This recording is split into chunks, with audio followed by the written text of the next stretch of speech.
Кандидат в депутаты Галского районного собрания по округу номер 8 Милана Чкадуа встретилась с жителями села Аберкыт. Она поблагодарила присутствующих за участие и подчеркнула, что считает прямой диалог с людьми важнейшей частью своей работы. «Я не буду многословить и обещать что-то», — сказала кандидат, «но скажу одно. Мои двери всегда были открыты. Они открыты и сейчас, и будут открыты для всех. Только вместе мы сможем решить наболевшие проблемы».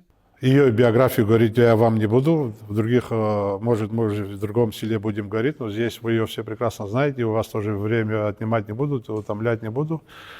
И, естественно, хотел бы поручиться вашей поддержкой.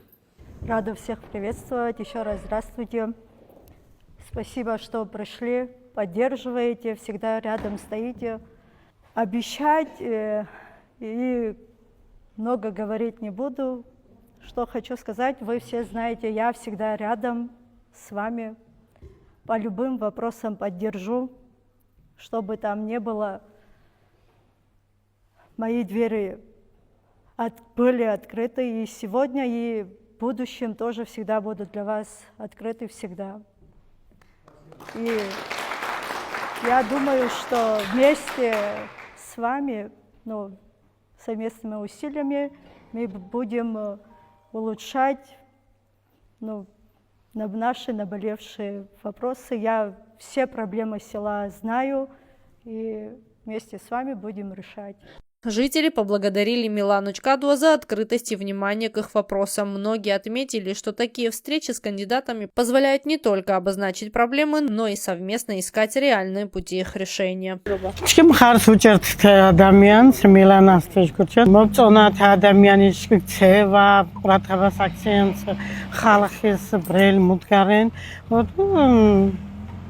შემლებნა ჭკი ხმა მებჭათ თეს ხომუნა უფლება ხმაშ მეჭამაშ და მებჭან ვამბუნან დაიშენით ჭკონ რჩეული თენარე მიდგას უღაუცლებე რომ პასპორტ მიდგას გუღუნდო ინანცდეთმა შევაკო რაგათ გაუცლებე რომ მიხანა კომონაცილება ჭკი ვამბუნა უფლება ვამბუნა პასპორტ ვარა თვით შემოვნებით შემლებნა მებჭათ 10 ადამიანს. Я очень сильно надеюсь на их поддержку.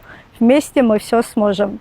В завершении встречи кандидат по 8-му округу Милана Чкадуа выразила уверенность, что только через постоянное взаимодействие власти и граждан можно добиться позитивных перемен в жизни округа. Тея Басария, Борис Цацу, Александр Хуторов, Гал Медиа.